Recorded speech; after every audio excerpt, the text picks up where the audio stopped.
샬롬 반갑습니다. 이 시간에는 마태복음 24장 말씀으로 같이 은혜를 나누고자 합니다. 1절입니다. 예수께서 성전에서 나와서 가실 때 제자들이 성전 건물들을 가리켜 보이려고 나오니 대답하여 가라사대 너희가 이 모든 것을 보지 못하느냐? 진실로 너희에게 이르노니 돌 하나도 돌 위에 남지 않고 다 무너뜨리우리라. 이렇게 예수님께서 제자들에게 말씀하셨던 것이죠. 그래서 제자들이 묻습니다. 예수께서 감난산 위에 앉으셨을 때 제자들이 정령이 와서 가로되 우리에게 이르소서 어느 때 이런 일이 있겠사오며 또 주의 임하심과 세상 끝에는 무슨 징조가 있사오리까? 라고 질문하고 있는 것이죠. 언제 예루살렘 성전이 무너졌습니까? AD 70년에 이제 멸망했던 것이죠. 그런데 한 가지 우리가 간과하고 있는 사실은 바로 이 통곡의 벽이 아직 남아있다는 사실이죠. 즉 이것은 무엇을 가르치고자 하는 의도가 있습니까? 이제 성전 건물이 무너진다라는 것은 성전을 통해서 이스라엘 민족들이 죄사함을 받고 있다라는 것이죠. 그래서 이제 구약의 율법으로는 더 이상 이제 죄사함을 받을 수 없다라는 것을 무엇을 들어서 설명합니까? 성전에 있는 그 건물들이 돌 위에 돌 하나 남지 않고 다 무너진다라고 설명하고 있는 것이죠. 언제 이 성전이 회복이 됩니까? 예수님께서 죽으시고 사흘 만에 부활하심으로 말미암아서 그 성전을 회복했던 것들은 알고 있는 것이죠. 그래서 그 성전은 자기 육체된 몸을 의미한다라고 우리에게 가르쳐주고 있는 것이죠. 주의 임하심이 언제입니까? 예수님께서 왕으로 이 땅에 우리에게 오시는 것이죠. 그렇죠? 그래서 4절입니다. 이 세상 것은 무엇을 이야기합니까? 이제 우주 종말을 이야기하는 것이 아니죠. 세상 것을 이야기하고 있는 것이 아니죠. 그것을 이제 4절부터 설명하고 있는 것입니다. 예수께서 대답하여 가라사대 너희가 사람을 미혹을 받으려고 받지 않도록 주의하라는 것이죠. 사람의 미혹이 무엇입니까?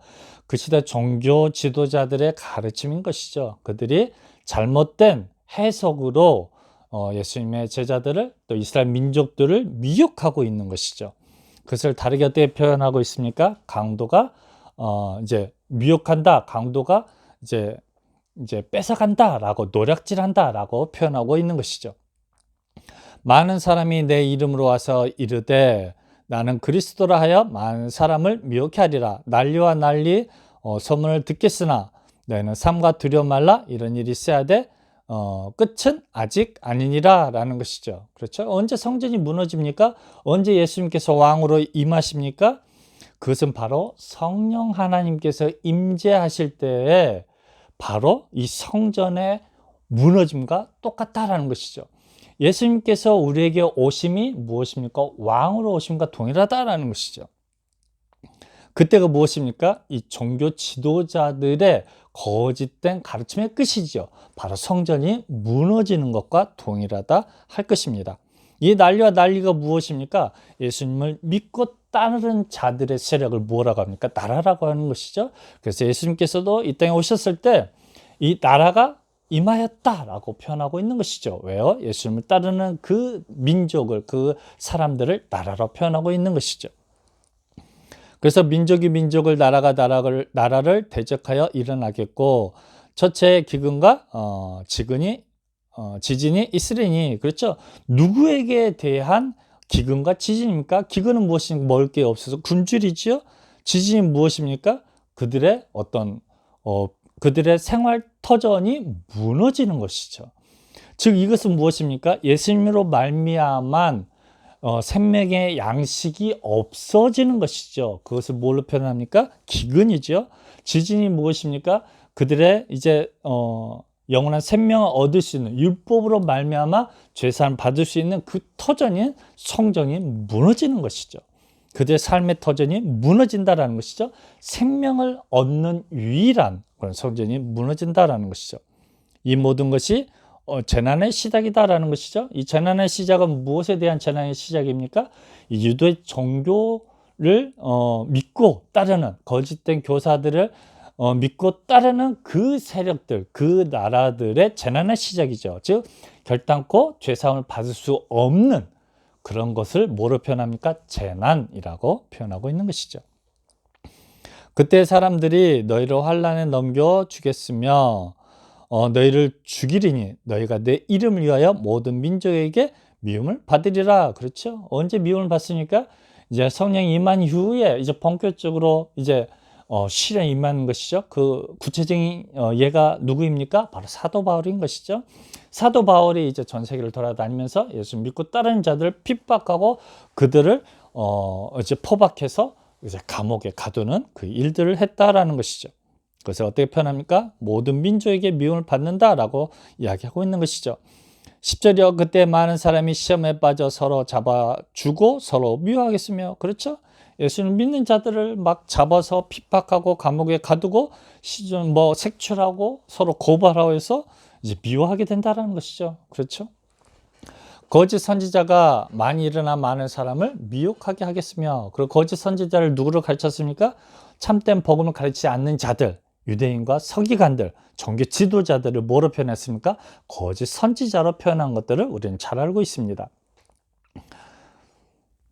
불법이 성함으로 많은 사람의 사랑이 식어지리라. 그렇죠? 불법이 성한다라는 건 무엇입니까? 사도 바울처럼 예수를 믿고 따르는 자들을 핍박한다라는 것이죠. 그것은 뭐라면 불법을 행하는 자다라고 이야기하고 있는 것이죠. 그래서 사랑이 식어집니다. 누구에 대한 사랑입니까? 예수님에 대한 사랑과 신뢰와 그 믿음이 더욱더 식어진다라는 것이죠. 하지만 끝까지 견디는 자는 무엇을 얻습니까? 구원을 얻게 된다라는 것이죠. 그렇죠? 성령 하나님께서 왕으로 임재했을 때 성전이 완전히 무너지는 것이죠.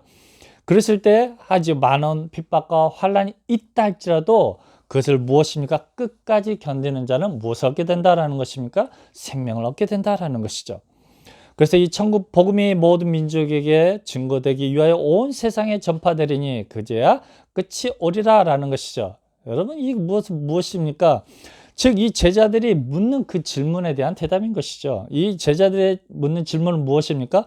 언제 성전이 무너지느냐라는 것이죠. 그때는 언제였습니까? 성령 하나님께서 임재한 이후에 제자들을 통하여서 온 세상에 복음이 전파되어지고 그때 성전이 무너진다라는 것이죠. 그렇죠? 이미 무너진 것이죠. 누가 오셨을 때? 성령으로 말미암아 죄 사함이 이루어졌을 때이죠.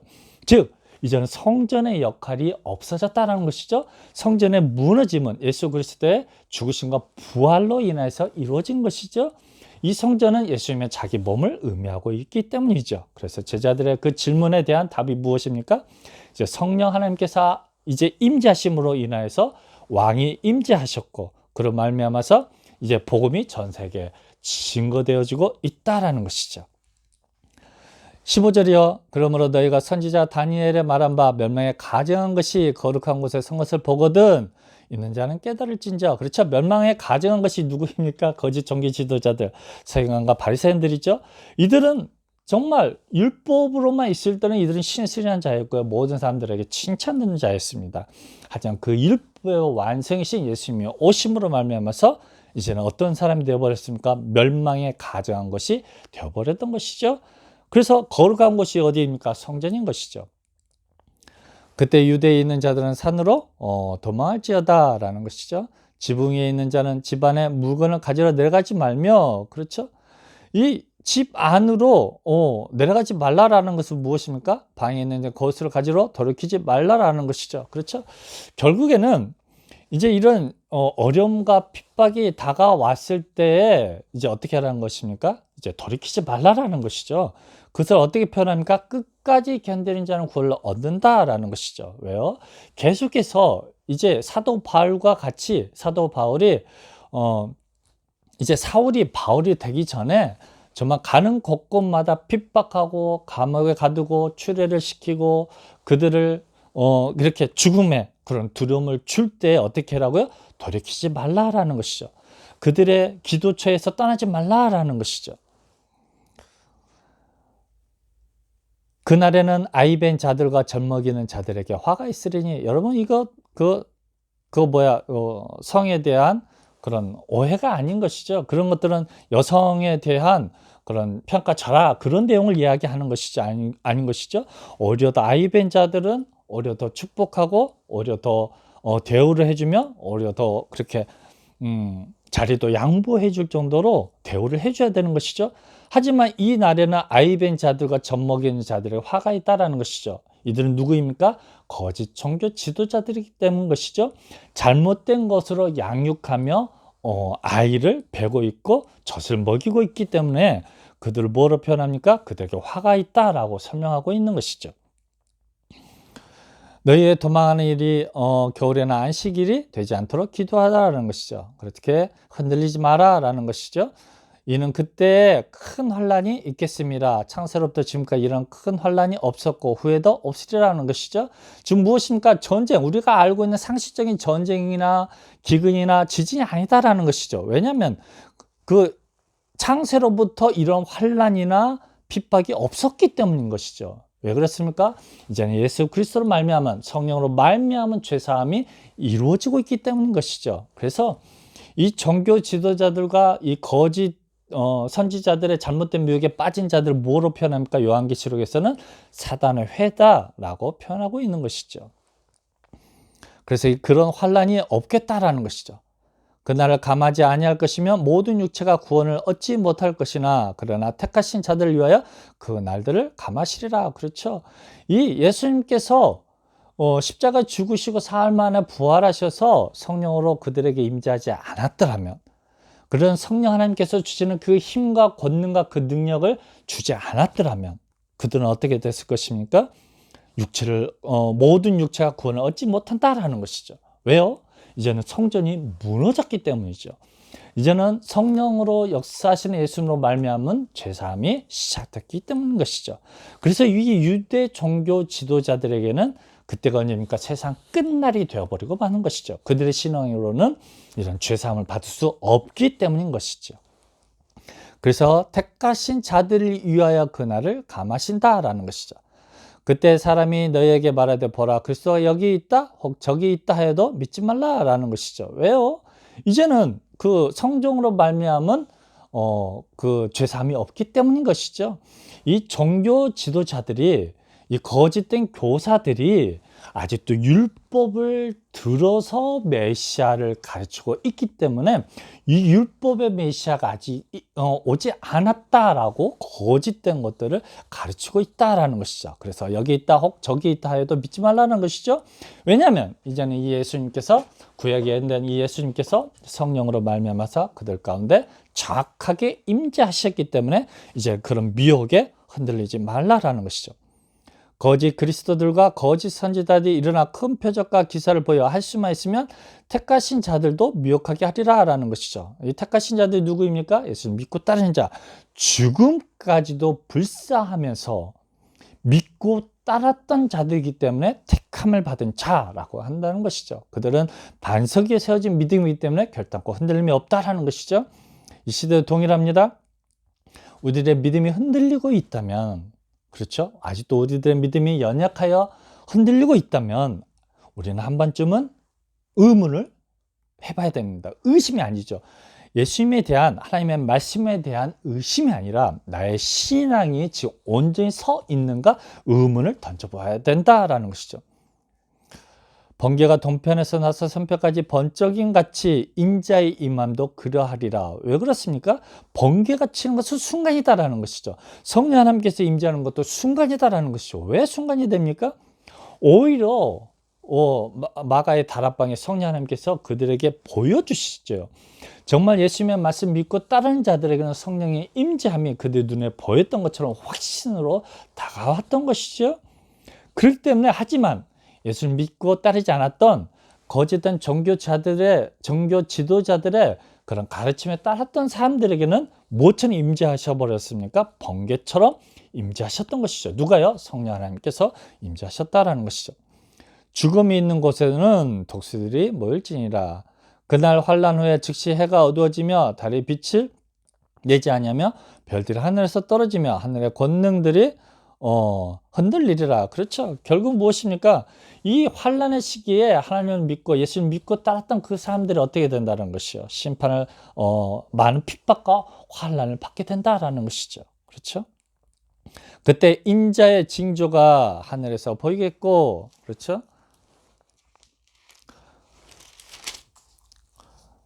때 땅의 모든 족속들이 통곡하며 그들의 인자가 구름을 타고 능력과 큰 영광으로 오는 것을 보리라. 그렇죠. 누가 봤습니까? 예수님의 제자들 마가의 다락방에서 이제 성령 하나님께서 그 많은 수많은 무리들을 데리고 내려오는 것처럼 그런 성령으로 그 제자들 가운데 임재하였던 것들을 우리는 볼 수 있습니다. 즉 이 성령 하나님의 임재하심을 뭘로 표현한 것입니까? 번개로 표현하고 구름으로 표현하고 정말 이것은 어떤 표현입니까? 구약적인 표현인 것이죠. 그리고 구약의 하나님의 임재하심을 구름 기둥으로 표현하였고 이제 하나님께서 말씀하심이 뭘로 표현합니까? 번개로 그렇게 두려움으로 설명하였던 것이지요. 그래서 제가 큰 나팔 소리와 함께 천사들을 보내리니 저희가 그 택하신 자들을 하늘 이 끝에서 저 끝까지 사방에서 모으리라. 언제 이루어졌습니까? 성령 하나님께서 그 제자들에게 임재하신 이후에 성령의 그 힘과 권능과 그 능력으로 전 세계에 퍼져나갔다는 것을 보게 됩니다. 그래서 이 문화가 이 나팔 소리와 함께 천사를 보낸다라는 것은 그 시대의 문화인 것이죠. 어떤 그 시대의 문화를 들어서 나팔 소리를 부는 그 문화를 들어서 설명하고 있는 것이죠. 그래서 이제 천사와 함께 보낸다라는 것은 무엇입니까? 성령으로 영으로 역사하실 것들을 설명하고 있는 것이죠. 그래서 이 마태복음 24장의 말씀은 계시록적인 그런 설명을 표현한 것이 아니라 이런 성령 하나님으로 말미암아서 역사하게 될 이제 그 내용들을 설명하고 있는 것이며 이제는 이 성전의 무너짐이 유대 종교 제도의 죄사함이 무너지는 것을 설명하고 있다는 것들을 우리가 알게 되는 것입니다. 그래서 이 말씀이 성령의 임재를 설명하는 것이지 최후의 심판과 계시록적인 심판을 설명하는 것이 아님을 온전히 깨달아 알아서 이 시간에 성령 하나님으로 말미암아 온전히 이 복음의 기쁜 소식을 깨달아 아는 저와 여러분이 되시기를 주님 이름으로 부탁드립니다. 감사합니다.